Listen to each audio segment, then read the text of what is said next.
அதே போன்று இன்னும் ஒருவர்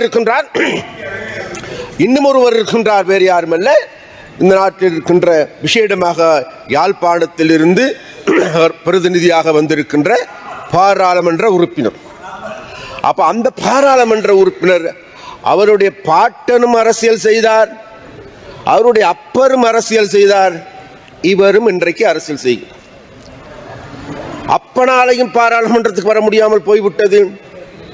ஆனால் கடந்த காலங்களில் உங்களுக்கு எல்லோருக்குமே தெரியும், இவர்கள் எங்களுக்கு எதிராக பாரிய வன்முறைகளை மாத்திரமல்ல இனவாதத்தை கட்டவிழ்த்து விட்டார்.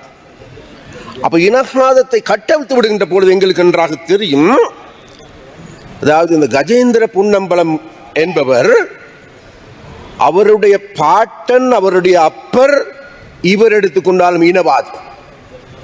அந்த இனவாதிகள் இன்றைக்கு எங்களை பார்த்து சொல்லுகின்றார்கள், நாங்கள் ஜேவிபியான நாங்கள் தொடர்ந்து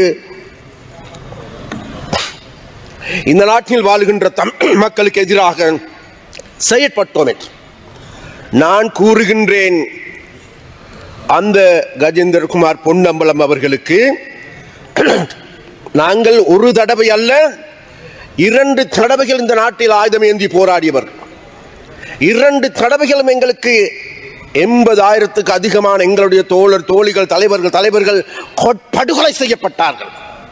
அவ்வாறான சந்தர்ப்பத்திலாவது எந்த ஒரு தமிழ் குடிமகனாவது, எந்த ஒரு முஸ்லிம் குடிமகனாவது, அவன் தமிழன் என்ற காரணத்தினால், அவன் முஸ்லிம் என்ற காரணத்தினால் இனவாத அடிப்படையில் அவனது நிழலுக்காவது தீங்கு விளைவிக்காத கட்சி, அவனது நிழலுக்கு கூட தீங்கு விளைவிக்காத கட்சி தான் ஜேவிபி என்பது.